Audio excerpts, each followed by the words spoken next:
Have you lost your job? Have you lost a loved one? Are you exhausted caring for your parents, for your kids? Well, you can find immediate relief when you read Sheila Mac's new #1 bestseller, Bootstraps and Bra Straps. It contains the Boots formula to move from rock bottom back into action in any situation, especially right now. If life has knocked you down, pick yourself up with Bootstraps and Bra Straps. Get your copy at www.sheilamac.com today.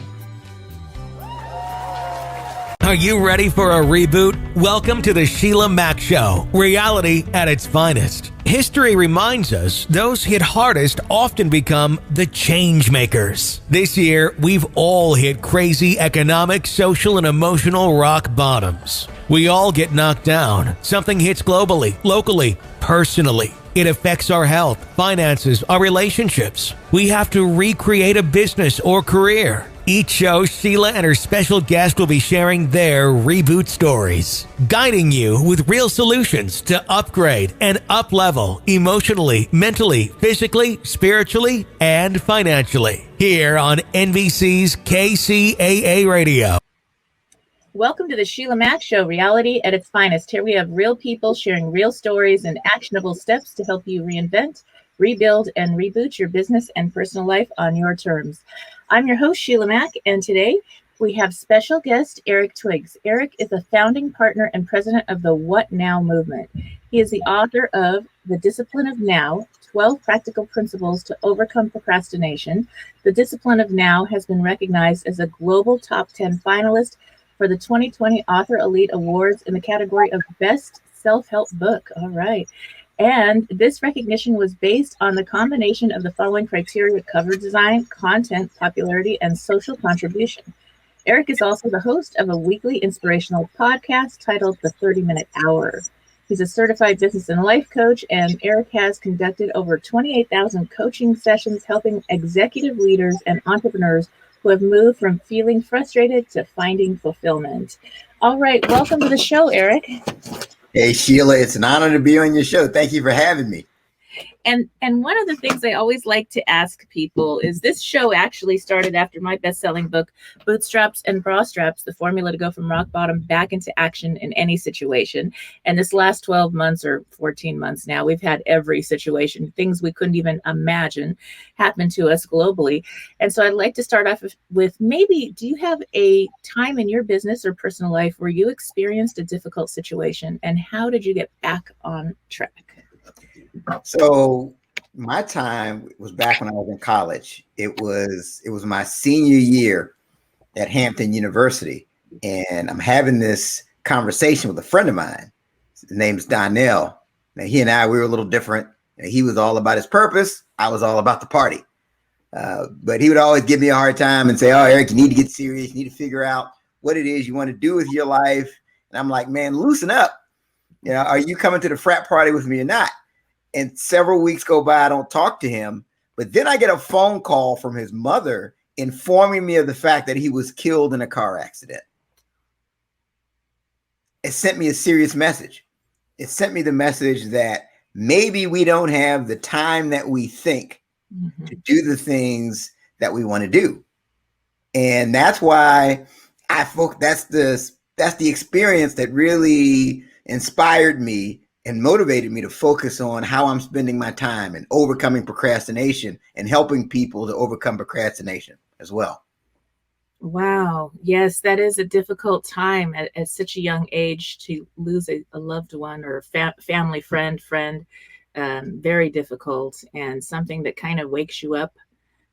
Definitely. We lost a young girl that was my daughter and son's best friend all through elementary school on. And it was the same thing. It was a car crash that it was somebody else. They were racing, and it had nothing to do with her. She was going home from work. She worked at one of the amusement parks in California. And so it was very difficult for everyone, but it changed my young children. It changed how they looked at life, because you don't have a concept of mortality at this young age. You're supposed to have fun, right? Right. I was the one having fun too. So I get it. Yeah. So those are the things that happen to us. Now, I'd love to hear more about your book and what's inside the book a little bit, maybe. Yeah, so my book, it's The Discipline of Now. I think I just so happen to have a copy right here. Right. Just so happened. 12 practical principles to overcome procrastination. And the thing that makes my book different from the others on this topic of overcoming procrastination is that I've developed what's called the Procrastination Prevention Pyramid. It's a model, and it's got 5 levels. And if you follow the 5 levels, you'll find that you've overcome procrastination. Now, I put this model together based off of the experiences from over 28,000 plus coaching sessions with entrepreneurs and executive leaders. Wow.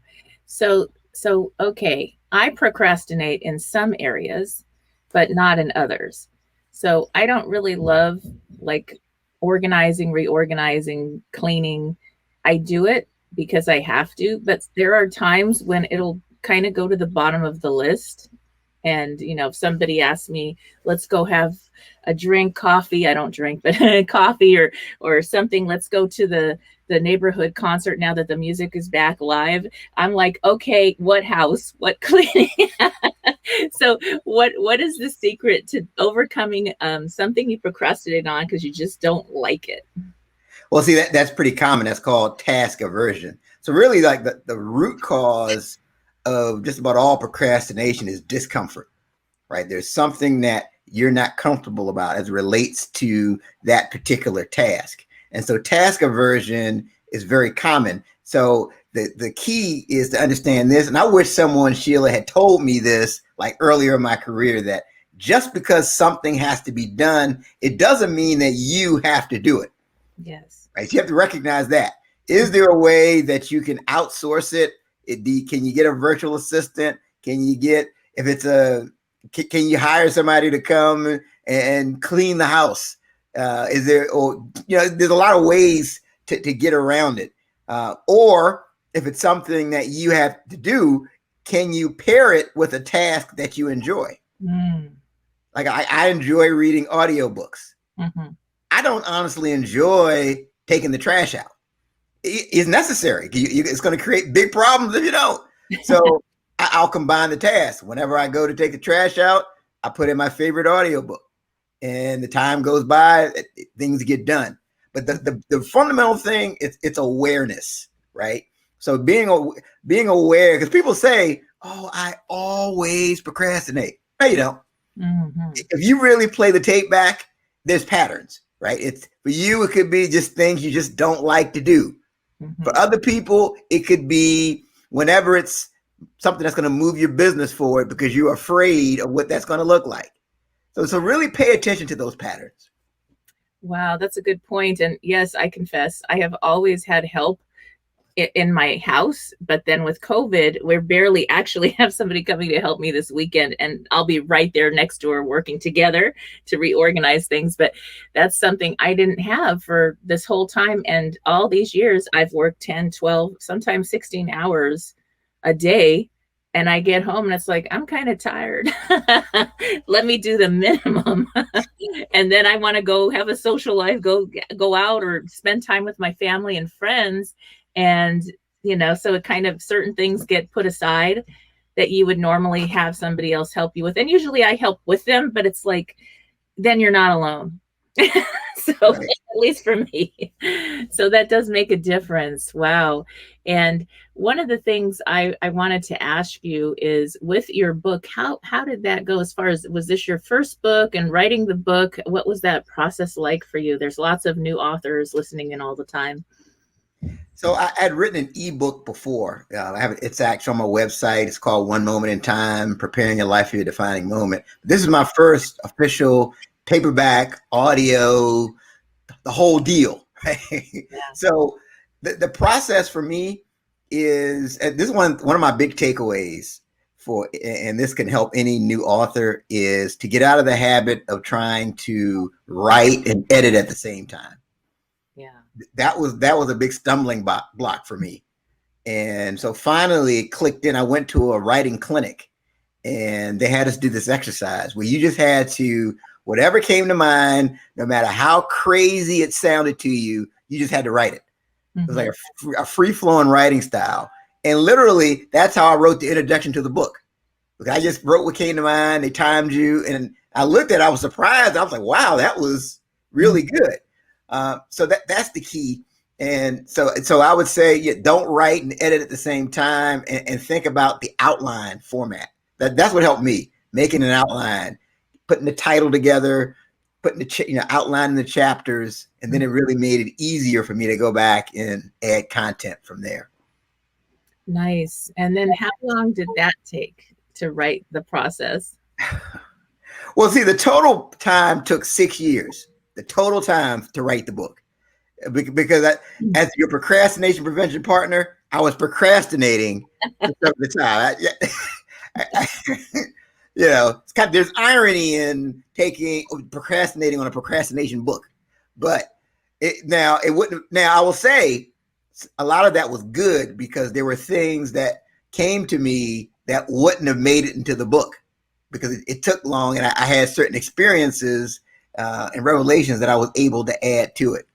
Yes, that is so true. I didn't think I had writer's block or procrastination with my book writing, but there were a couple of chapters where I was just like, I don't know. I know I want to write something, but what is it? And I recall this one time I was actually at a beautiful hotel, and I was waiting to close escrow on a house that I was going to move into. So it was like in between houses, you have to stay somewhere. And I said, well, I'm going to pay less for my new house than I sold. So I'll stay at this beautiful hotel and it was like almost a month. And I was writing in the room. I literally ordered Amazon and had the little freezer and microwave. I didn't eat out, even in the hotel, nothing. I was just working. And so I said, okay, I'm going to go spend, I don't know, $50 on a meal. You know how these very fancy places, they're super expensive. I'm going to go spend $50 on this meal when I'm already staying in this hotel. So I went, and I ran into the most incredible two ladies. Actually, nobody was there. It was like in between meal time, but they were still open. And so the lady that shows you to your seat and the waitress, they both started talking to me. And my chapter was on careers. Both of them were middle age, and one of them wanted to switch careers. And I was telling them about the book, and the next thing you know, we got to talking about careers. And the other lady, she had her children young. She ended up with 5 children. And what happened was she didn't graduate high school because she got pregnant really young. And so she didn't know she could go to college or how hard that was going to be. And she never really figured it out. And I was like, wait, nobody's here, sit down. And they joined me for dinner, and we talked, and I gave her some guidance, because I have 6 children that are now grown, and got them all through college, and told her all the secrets and how to get the financial assistance she needed. And I said, I'll help you with the forms if you need anything. And the next thing you know, 2 or 3 days later, she was in college, and the other lady switched her job, and now she's working with airlines. And so it was kind of amazing. And I actually said, can I have permission to add your stories, change your names, all that in the book? Because I really feel I was so guided.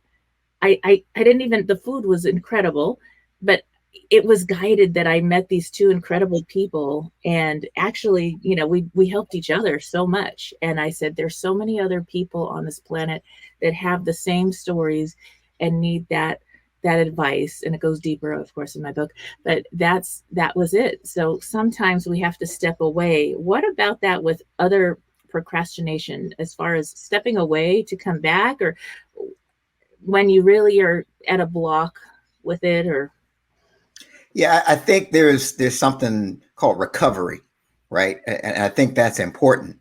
And a lot of times, if you're just, because you and I, we probably have the same tendency. We just want to keep going. But one of a peak performance principle is to stop and rest. And a lot of times, I find after a rest period, the ideas start coming back to me a lot better. Or even if I stop and I take a nap and I wake up, let's say if I was struggling with an idea, sometimes when I wake back up again, the idea comes to me. Mm-hmm. So I think if you can build, be strategic about rest. Right. And I think so. The top performers, they have rest scheduled into their routine. Anybody that's an elite performer, whether it's sports, business, or what have you, the best of the best, they have rest periods scheduled in. Well, I confess, I was up all hours of the day and night, with the book and creating a website that the people dropped the project. So I had to learn WordPress and teach myself things that I programmed when I was 18. And then I realized that wasn't my thing. So I had to kind of, go back and figure things out and watch a lot of Google. And I said, well, I paid them and now I'm doing the work. That's great. But so I had to meet the deadline of when the book was coming out. So I was up. I probably got 3 to 5 hours a night for a long time, and it was exhausting. And I was like, no, I'm going to get it to the finish line. Yes. So it was a lot of work. And then there was a time where I let myself sleep in. I I would schedule things half day and I would rest before I really started getting into. I usually teach courses every morning, online courses with I work for a different company, a big real estate company. I teach their courses and then I teach my courses and I do all that. And so it's kind of nice, but rest is something I think we forget. I really think so. And because if you watch these motivational videos, it's always, you gotta grind. You will not outwork me. yeah. And so here's the challenge I found, being a productivity guy, right? You get to the point where you learn how to get a lot of stuff done. But if you're not careful, you end up just doing a lot of stuff. Right. And you don't factor in rest, and you can easily become a candidate for burnout. Mm-hmm. Yes, I was definitely on that burnout list during those long nights. I've been there. Yeah. Like, wait, I am not 21 anymore. This is just not working out like it used to. So there's a certain point where it doesn't matter who you are. You've got to honor that requirement for rest. And then there's like the 80-20 principle, Pareto's principle, about how really it's 20% of what we do really makes all the difference. And when I heard about that, I was like, oh my gosh, yeah, that's right. That's 100% right. What am I wasting my time on? Like you said, what do you really not need to do that you're doing just because you're supposed to do it, or busy work, or for somebody else that's not really serving your business or paying you in one way or another. So yeah, you can never confuse activity with effectiveness, right? Just because you're moving around doing things doesn't mean you're doing the right things. And I even mentioned that in the book about the 80-20 principle, where 20% of the things you do are getting you 80% of the results. I found that to be true. Yes. So for people that are really busy this year, because now a lot of people still are having their children at home and they're working, and they've got now they're teachers / mom or dad, and you're, got the serious business in one room, and then you go to the other room and you're okay, kids, go do this or whatever, and you're guiding them. What do you suggest for staying productive when you have these distractions? Really, and you love your kids. We all love our kids, yet it's like 2 full-time jobs. That's the exact situation I'm in. We've been homeschooling. So I think there's a couple of things. Number one, I do something that's called the power list, where you make a list of your top 5 priorities for the day, right? I just believe that if everything is a priority, nothing's a priority, right? So you have all of these things. So I always have, you ever see me? I always have a 3x5 card. Mm-hmm. That's with me at all times. And so at the end of my day, I'll make a list of 5 critical things that I need to do for the following day. Mm-hmm. And it's very important to do it at the end of the day, because a lot of times when you go to sleep, your subconscious will go to work and give you ideas on how to execute on some of the things that you wrote down. Mm-hmm. And from there, the focus is your priorities, and your priorities should match the goals that you set for yourself and things that you're working towards. So yes, you may have a lot of things going on in the house, but the question is, did I get my priorities done? Yes. Wow. I think I'm sort of using that without knowing I was using that, because I will really focus on certain things and other things will be like, okay, that's good. I really want to do those things, or I care about them, but it's not a priority today. And I don't think there's any way I could function without having that because then you'd kind of be all over the place and nothing would be 100% complete ever. And that would be very frustrating. I think almost disempowering, because you're putting in so much effort and you're not getting any results in any area of your life. And Right. that would be just like, okay, I am on this is the treadmill. So yeah, that makes a big difference. I'm going to get the 3x5 cards out. I have a whole bunch in my office. I think that's a great idea to just have it as a reminder to just, okay, this is what it's okay. And at the end of the day, to give myself credit, there's something about a victory or a celebration while you're on that process of doing your goals or whatever, getting things done. What do you suggest for that? So you get a dopamine rush, right? Mm-hmm. So and I try to encourage people. Yes, I know we're in the electronics age. You could do an electronic. I think it's better to write. Yeah. You write it down. It's a stronger link to your brain, and then you get a dope when you're checking off that you did something.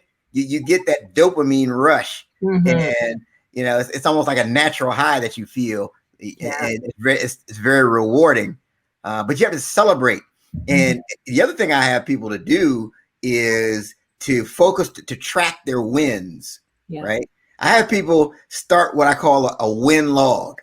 And that's where it could be the slightest, smallest thing, right? It could be, I got a 5-star review from someone today. It could be, I made a sale that I never thought I was going to be able to make. And I tell people, the more you track your wins, the more wins you'll have to track, because we're wired to focus on negativity, right? The studies show that 80% of the thoughts that go through our mind are negative. Our self-talk tends to be negative.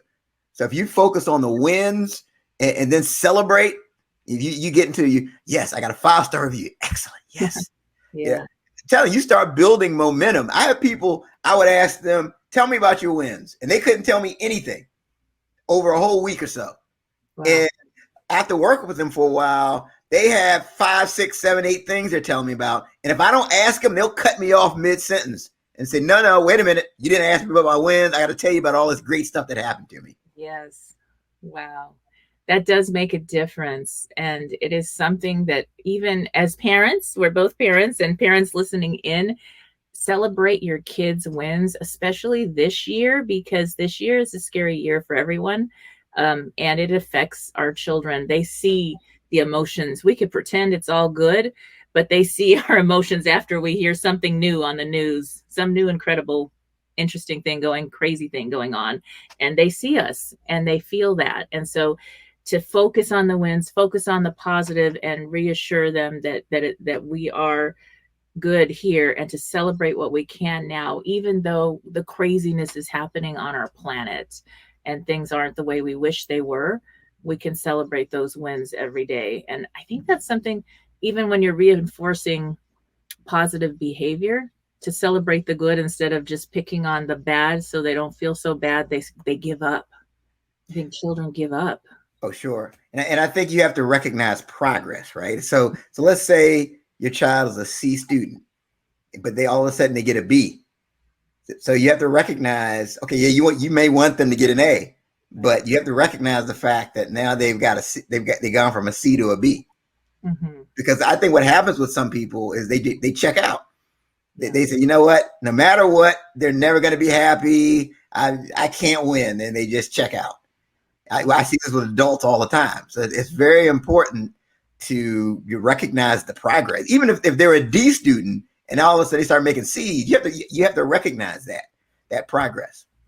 Yes, and then that goes, you said adults, that goes to the workplace if you're leading a team or working with a group, even if you have coworkers that you work with in team projects or whatever, to notice the positive and be positive instead of just saying what we didn't do. We didn't meet this goal this month. What did we do? And then how can we adjust to make it better next month? But that is something that's really important and something we forget, I think, this year more than ever, this last 14 months, because things are serious. A lot of businesses are rebuilding and reorganizing and trying to just stay afloat.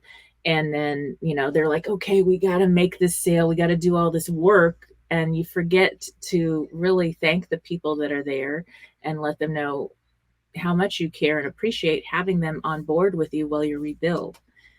So that makes a big difference for sure. Yes. Absolutely. Yeah.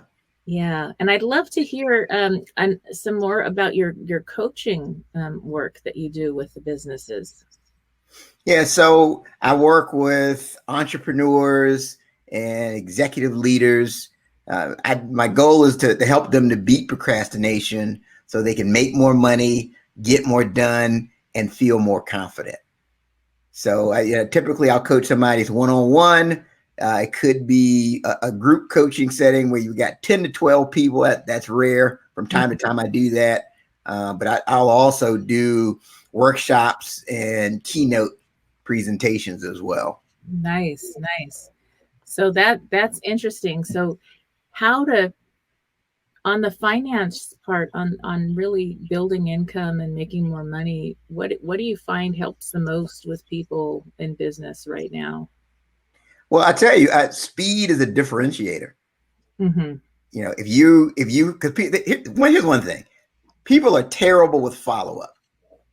Most people, they're bad. If you go to a networking conference and you give out business cards, very few people are actually going to follow up with you. So if you can overcome procrastination on something like follow-up, you will be ahead of most. So if you can just get yourself to take that extra step and always follow up, that you're going to stand out to people. And if you get in that habit of over promising, if you're in a service industry, if they think it's going to be done by 5 o'clock and you get it done by 3 o'clock, now you're a hero. Nice. So the bottom line is speed is a differentiator. And if you consistently can separate yourself and differentiate yourself like that with speed, you'll make more money. Yes. And checking in, I think, like you said, follow up and checking in with clients that are already paying you. They're already clients, so they don't go away. Right. Is really important too, especially now. So that is a good one. Definitely true. And for somebody, what advice do you have for somebody now? A lot of people, they've had their jobs are gone. They're wherever they were working, it's over. And so now they're trying to either do a side business and work or start their own business. What advice do you have for people that are just getting started as an entrepreneur, really?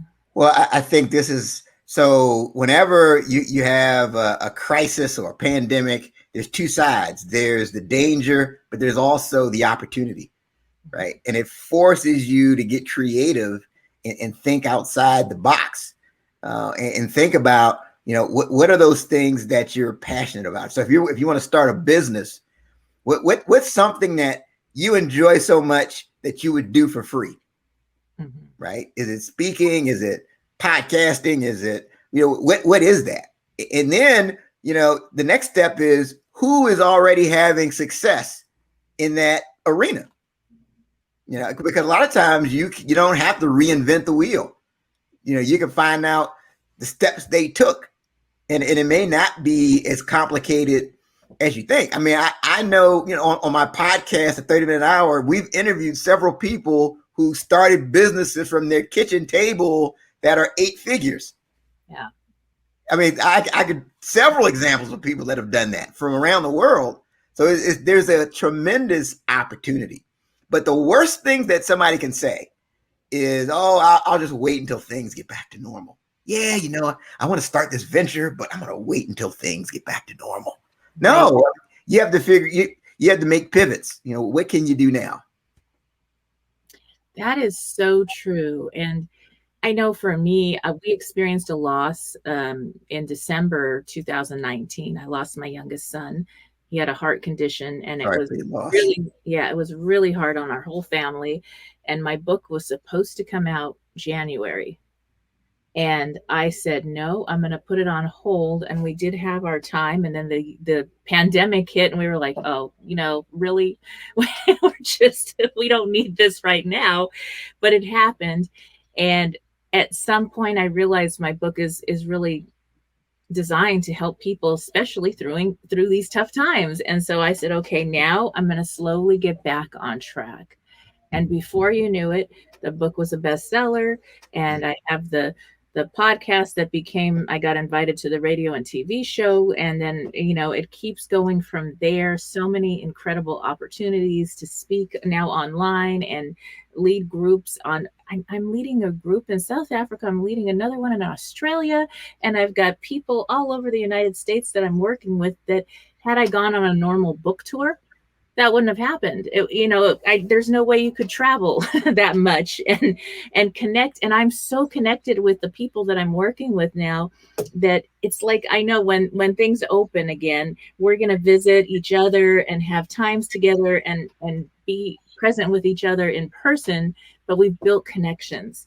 So I didn't wait after the time, we did take our family time, but then after that, I realized okay, now that I'm ready, I needed to heal a little bit enough to, serve other people again. And when I was ready, I went and started. And I thought, oh, well, I had so many setbacks, but it's just starting. And it's making all the difference for so many people. And that's what gets me up in the morning, is being able to do that. So it makes a big difference. That's great. Yeah. And sometimes what people don't realize is that the small steps count. Mm-hmm. Matter of fact, I'm a huge fan of small steps. If you say, I haven't worked out in 5 years, I want to start running again. To me, the first thing you could do is walk around the block. Yes. Just start. Walk around the block. You don't have to start by running a marathon. And then build from there. And as you build, you'll get more into it. Mm-hmm. But what's the small? Sometimes you have to just ask yourself, what's the smallest step I can take? Okay, I want to write a book. I have no idea where to begin. What's the smallest step you can take? I can call Eric, the author, and pick his brain on what he did. That's a small step. And then after that, after what Eric may give me some good advice, I can take the next step. I can join a writer's club. There's a lot of things. So start with the smallest step. I think that's so important. Yes. And sometimes give yourself credit for, even if it's a little step for you. I mean, there were mornings after we had our loss where I was like, I got out of bed and I did a few things today. I'm a winner. I mean, and I had to really stay on that. Okay. Give yourself credit. I think sometimes we're our hardest critics. We are very hard on ourselves, maybe more than we would ever be on another person. You'd never tell that to your children or your loved ones. You wouldn't be like that. But for ourselves, we have this, I don't know, this voice that sometimes is like, it's not enough. Do more. And so when you switch that to, okay, I did this little thing, then it's almost like, okay, I have permission to do more. And if I didn't, I'm not going to attack myself with the bad talk. And that's a good way to start. I think it's something that is a habit. I don't know where it comes from, but once you overcome that, it really does make a difference. I agree. I think it also helps you to if you make mistakes, mm-hmm. It helps you to stay on the right road. Because I went through that as well, where earlier in my career, if I made a mistake, I dropped the ball, I would just really beat myself up. Right. And it was harder for me to recover and stay in the moment. Where now it's okay, I made a mistake. What did I learn from it? What's the next thing? But it's taken years of that. So no, what you said, I mean, if you can get to the point, if you can not be judgmental or criticize yourself, that goes a long way. Mm-hmm. Yes, that does. It makes a big difference. And so let me see now, what is something that you would tell your younger self if you could go back in time? what advice would you give your younger self?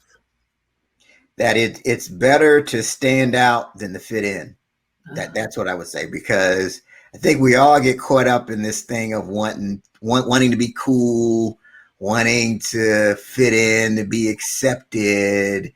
But I think there's value in being different. Mm-hmm. And I think, so if there's somebody that's watching me, if you feel like you're the oddball or you just don't fit in, that's a great thing. And I think you have to really lean into that, because if you look at businesses that succeed, they've got a different twist. They're not doing the same thing that everybody else that does that business is doing. There's something about that business that gets the customer's attention. So that I would have leaned into what made me different, more so than trying to fit in and be accepted as much. Yes. And that's something that I think it starts in school, maybe, I don't know, where, you have to wear what everybody's wearing, the latest fashion, or say what everybody's saying. Everybody's hanging out. And there's a certain point in your life where you realize, okay, this is great, but I'm not even enjoying this. I'm just doing these things because everybody's doing these things. And that's when you're able to finally kind of find your peer group that's aligned with who you really are.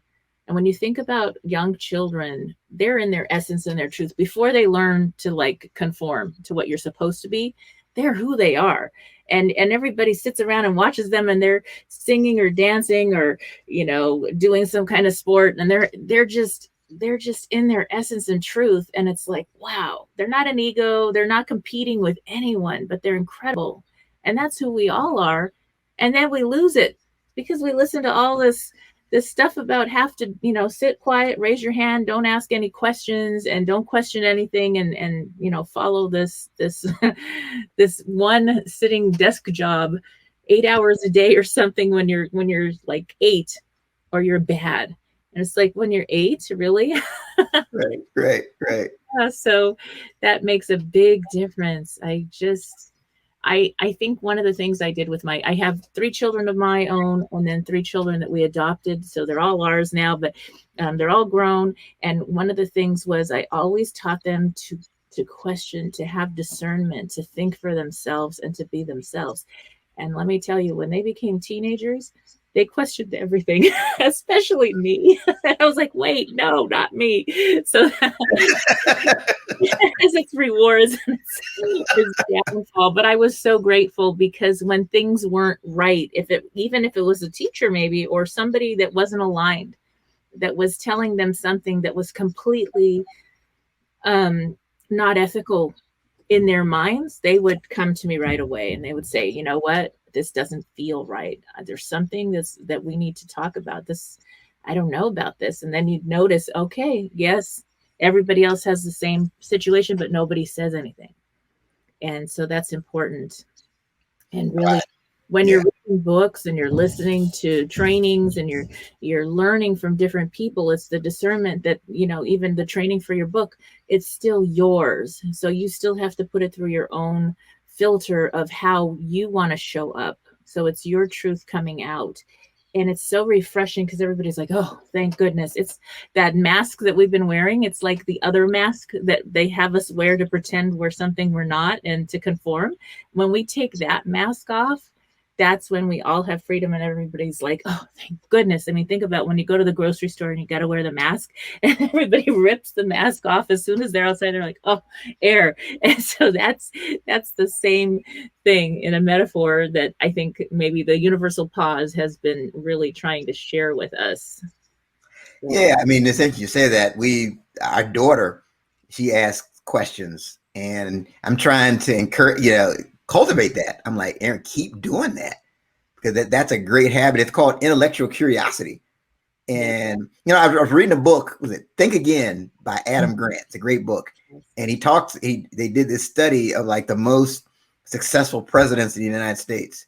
And the one trait he said they had in common was this intellectual curiosity, right? So if they were in a room, they were always asking questions. Well, why? Why do you think that way? Even if it was people that were on the opposite spectrum from them, they were asked, well, why do you feel? Why do you disagree?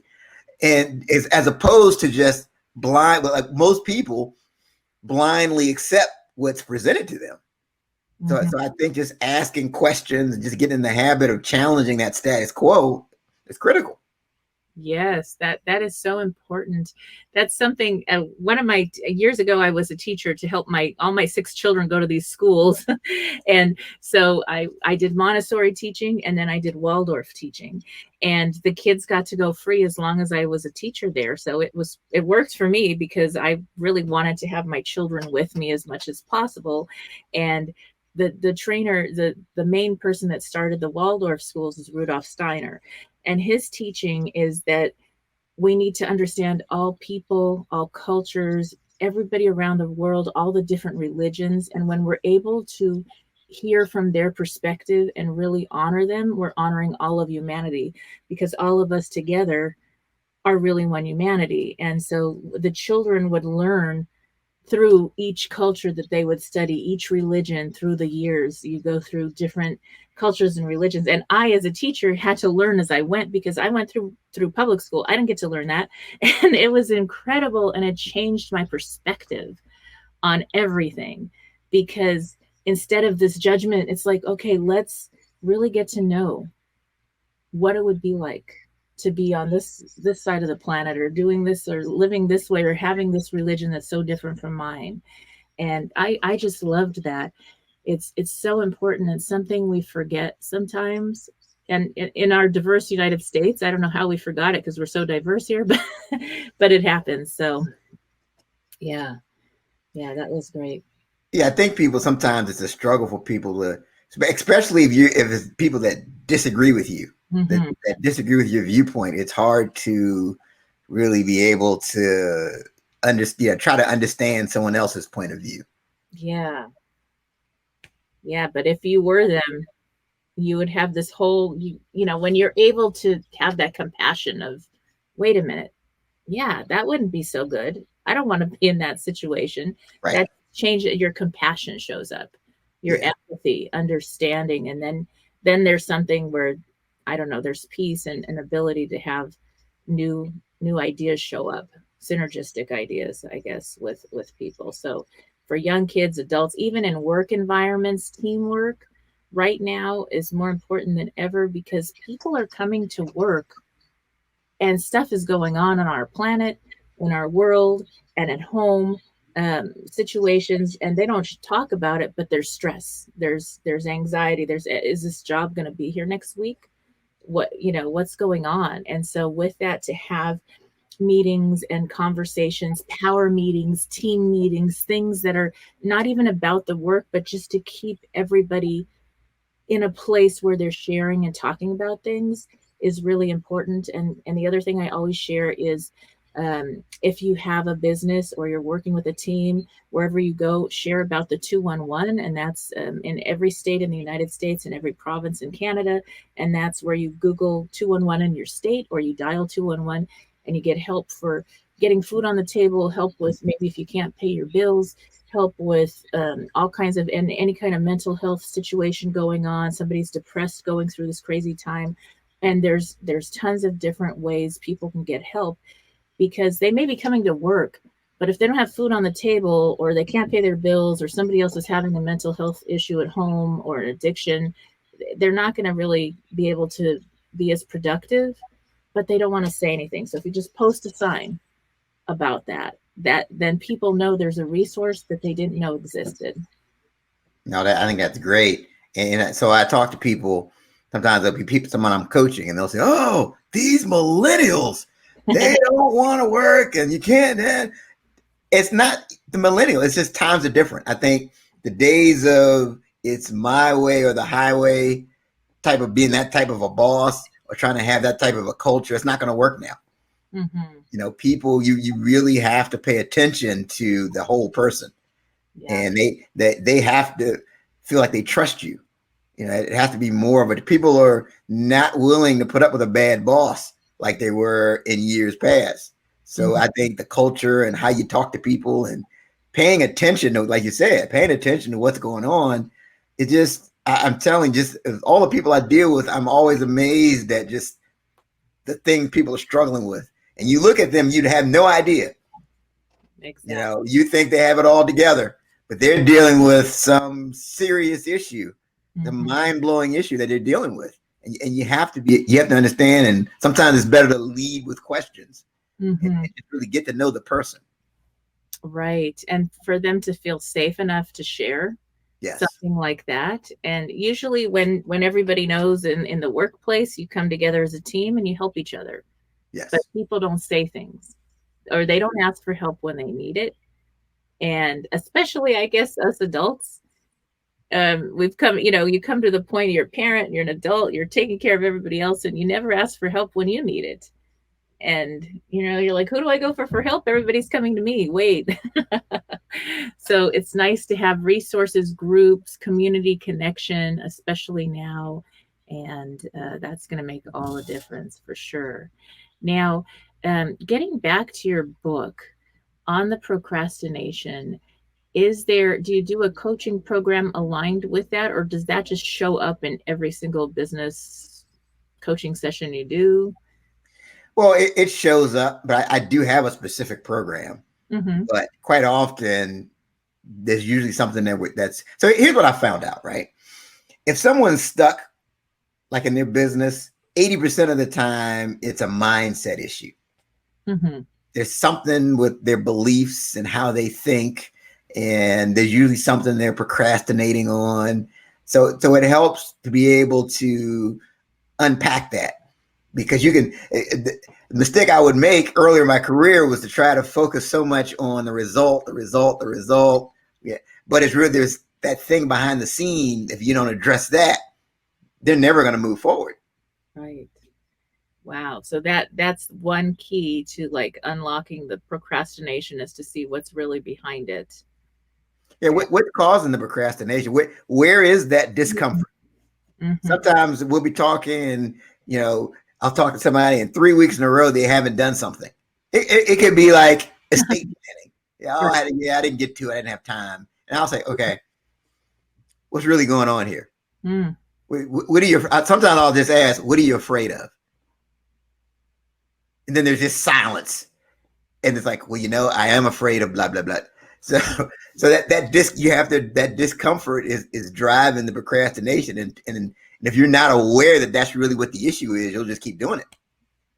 Yes. Oh, that makes a lot of sense. I'm having breakthroughs here as we speak on my own procrastinations. Like, okay, that makes a lot of sense. And if you have a person in your work team, maybe you're a leader and your boss, whatever you want to call it, and you have somebody that's procrastinating on something, to find out what exactly is the discomfort, what can be changed, or is the person in the wrong position?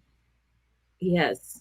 Yeah. Absolutely. That could be it. And a lot of times people don't want to admit that they feel like they're in over their head. So it could be that you've got a square peg that's in a round hole. Makes all the difference. Yes. Sure. I had these 5 gift stores. I started one when I was 23, and I had these gift stores. I ended up buying the other buildings, and I had a whole team. I ended up with employees. They were moms that sold really well at the department stores, but then they had babies. And I happened to say, well, I can't pay you commission. I can't pay you this and that. I can only pay you this amount, but I can give 2 nannies. I have this whole play area because I had my little ones. So I already had it. And I'll just add another nanny from the church, the retired ladies that love kids and they're bored. And so they would leave these great jobs to come work with us because they wanted to have their baby and take a walk with them or see them through the day and just know they're safe. And I did that. And then I ended up with these over 200 kids that came through my program that were in foster care. They emancipated, or they were getting ready to emancipate, and they have no work experience, but nobody wants to hire them. And so I had a very diverse work team of these moms and then these kids. And it was really perfect because the kids needed kind of the village of moms in our store. And my main manager was a top salesperson at a big department store. She came to work with me. And before she did that, she was a social worker. So she was my social worker. So it's interesting because the kids and even the adults would come in and they'd say, I want this job. And I would say, okay, I'm going to train you in every single position, but then they'll find what they're really good at, whether it's design or sales, and they'll find their voice.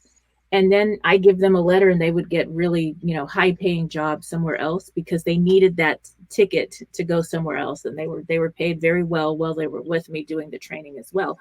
But that was the difference, because I didn't just stay to, no, you have this one position. I let everybody contribute. Like, it was really team building and teamwork, and to be able to have everybody have a voice.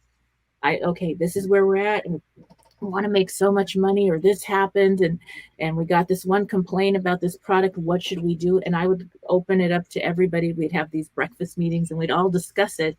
And the best ideas would come from somebody that you would never think, because they didn't even realize. And they're like, oh, yeah. And we would implement it. And then we'd see if that worked or what didn't work, what worked, and what do we need to change. And I think the store had a heart. And with that, it was because we cared and we let people have that freedom. We actually were so successful because of that. We weren't, you just go do this one job that you're hired for. And it made all the difference. I loved doing that. And it was a lot of work though. Yeah. No, that's great. And I'm a big fan of the different personality tests, because it helps you to identify what's the best fit for you, whether it's Myers-Briggs, DISC is really good, Wonderlic, there's all kinds of different tests. But it really helps you to find your fit, because long term, yeah, you can make adjustments and change, but it's hard to hold that long term, and you're not going to feel happy if you're in something that's not a natural fit for you for a long time. So I just think that's so important. Yes. So don't ever work for the money for long, because that never works out. Oh my gosh. Like my first job, 18 years old, working at JPL. I was a young mom. I needed a job. Nobody else would apply. That they had better grades than I did in the college. They got we all had our computer training certificate or whatever.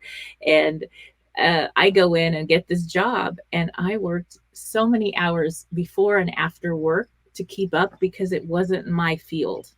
It wasn't something I love to do. I really don't like computer programming, but I was capable of figuring it out because I needed to make sure my baby had food and a place to live and things like that. So that was difficult. And finally, they had me teaching the OSHA safety training programs. Like, oh, I had everybody laughing. Nobody fell asleep. That everybody got signed off and certified. And that was what I liked. Leading groups and speaking and talking. That was fun. But sitting at that desk, I mean, even my body, I would go home and I'd have the carpal tunnel. I never did an operation or anything, but I'd soak my wrists in ice, and the back, the neck, all from, even my body was like, this is not what you're supposed to be doing. It's not. So sometimes when we're redirected, like this gift of the universal pause may be a redirection for anyone listening in, because now you get to go do what you're really here to do. Oh, absolutely. Yeah, no, you're 100% right. And, I know of people who they buy a franchise, for example, because they're it's a turnkey operation and you got this support, but it's not something they're passionate about. Mm-hmm. So now it's like they own this job that they hate.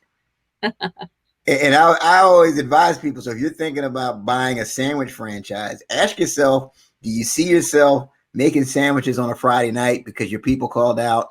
And do you see yourself doing that? And if the answer is yes, go for it. Go right ahead. But if you're like, absolutely not, there's no way I'm going to do that, I'm in it for the money, mm-hmm. You're going to be miserable. Right. Oh my gosh. I don't know how many times, holidays, weekends, that I would be the only one at my big store. Right. Because everybody called out for the young kids for the concert in town, and the moms for something else going on that was at the school or whatever. And I'd be like, I'm all alone. And I would tell everybody it's okay, because I would rather not have you here if you don't want to be here. because my clients, the people walking in the door, are going to feel that negative energy and they're not going to buy. So Right. I'm paying you to be here and you just need to go do what you need to do. And I would make all the sales myself and that would be it. But yeah, so that is important. It's so important. It's going to make all the difference. Just get out there and try different things. The redirection. I was redirected and it was such a gift. It really was. And at the time you think, well, this is difficult. I lost my job. I got downsized, whatever happened with COVID. I mean, this year is a year. People that have been in business 30 plus years have gone out. So it's definitely time to decide what you want to do with the rest of your life that's going to be a fit. And it's easier. Sure. Yeah. And the thing is, you don't necessarily have to, like, even if you're working a full-time job, but you feel like you've got another passion, you can explore it on the side. Right. You know, you kind of get yourself in the hallway. And are there ways that you can, on the weekends, explore it and see if this is something that would be a fit for you? Mm-hmm. But yeah, definitely. I mean, you want to feel fulfilled. Yes. At the end of the day. Definitely. Okay, well, we are coming to the end of our time, Eric. It was wonderful to talk with you about all you're doing, and I'd love for you to share how people can connect with you to get your book or maybe sign up for some of your coaching programs. So you can visit my website, www.ericmtwiggs.com. You can connect with me there. I've got a special offer for your viewers. Basically, you go on your phone, you can text the number 474747 and then type in the words Twiggs, Twiggs, time, time. That's one word. If you do that, you will instantly receive a complimentary audio copy of my book, The Discipline of Now. That's just a special for your followers. If they go ahead and text the number and type in Twiggs time, you get that. You get a free audio version of my book, The Discipline of Now.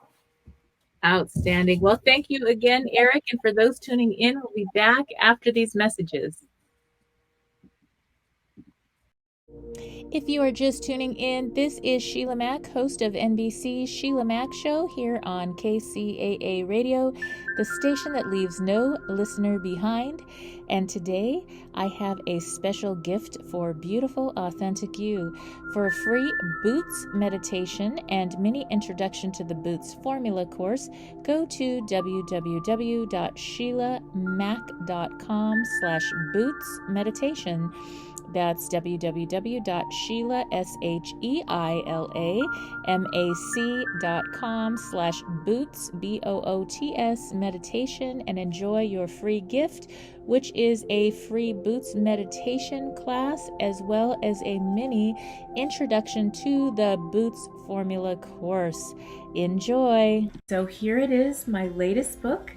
I have to let you know something, just between you and me. This book is not one size fits all, just like a pair of boots or a bra. So the formula is designed to help you through any situation.